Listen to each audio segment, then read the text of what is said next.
ಪೋಷಣೆ ಮತ್ತು ಉಸಿರಾಟ.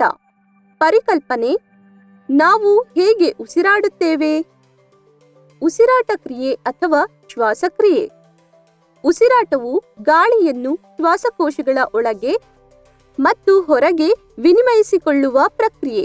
ಈ ಪ್ರಕ್ರಿಯೆಯನ್ನು ಶ್ವಾಸಕ್ರಿಯೆ ಎನ್ನುವರು. ನಾವೀಗ ಮಾನವರಲ್ಲಿ ಉಸಿರಾಟ ಪ್ರಕ್ರಿಯೆ ಹೇಗೆ ನಡೆಯುವುದೆಂದು ತಿಳಿದುಕೊಳ್ಳೋಣ.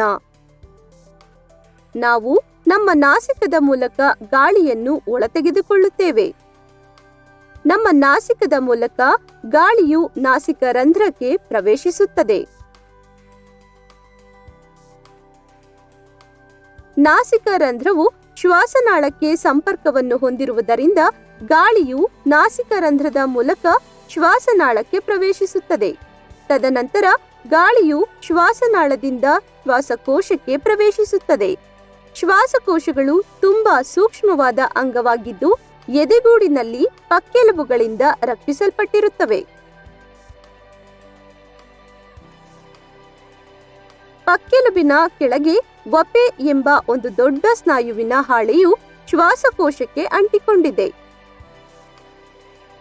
ಉಸಿರಾಟ ಕ್ರಿಯೆಯು ವಪೆ ಮತ್ತು ಪಕ್ಕೆಲುಬು ಇವೆರಡರ ಚಲನೆಯನ್ನು ಒಳಗೊಂಡಿದೆ.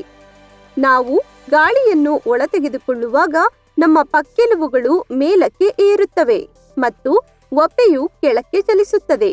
ಇದೇ ರೀತಿ ನಾವು ಗಾಳಿಯನ್ನು ಹೊರಬಿಡುವಾಗ ಪಕ್ಕೆಲುಬುಗಳು ಕೆಳಕ್ಕೆ ಚಲಿಸುತ್ತವೆ ಮತ್ತು ವಪೆಯು ಮೇಲಕ್ಕೆ ಚಲಿಸುತ್ತದೆ. ಉಸಿರಾಟ ಕ್ರಿಯೆಯು ನಡೆಯುವಾಗ ಎದೆಗೂಡುಗಳ ಗಾತ್ರದಲ್ಲಿ ಬದಲಾವಣೆಯಾಗುತ್ತಿರುತ್ತದೆ. ಉಸಿರಾಟ ಕ್ರಿಯೆಗೆ ಸಂಬಂಧಿಸಿದಂತೆ ಒಂದು ಚಟುವಟಿಕೆಯನ್ನು ನೋಡೋಣ. ಒಂದು ಪ್ಲಾಸ್ಟಿಕ್ ಬಾಟಲಿಯನ್ನು ತೆಗೆದುಕೊಂಡು ಅದರ ತಳಭಾಗವನ್ನು ಕತ್ತರಿಸಿರಿ. ಒಂದು ವೈ ಆಕಾರದ ಪ್ಲಾಸ್ಟಿಕ್ ನಳಿಕೆಯನ್ನು ತೆಗೆದುಕೊಂಡು ಅದರ ಎರಡು ತುದಿಗಳಿಗೆ ಒಂದೊಂದು ಬಲೂನ್ ಅನ್ನು ಕಟ್ಟಿ.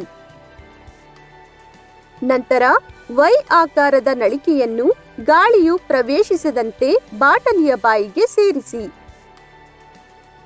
ಬಲೂನುಗಳು ಹಿಗ್ಗುವವರೆಗೂ ರಬ್ಬರ್ ಹಾಳೆಯನ್ನು ಕೆಳಮುಖವಾಗಿ ಎಳೆಯಿರಿ. ಬಲೂನುಗಳು ಸಂಕುಚಿತಗೊಳ್ಳುವವರೆಗೂ ರಬ್ಬರ್ ಹಾಳೆಯನ್ನು ಮೇಲ್ಮುಖವಾಗಿ ಎಳೆಯಿರಿ.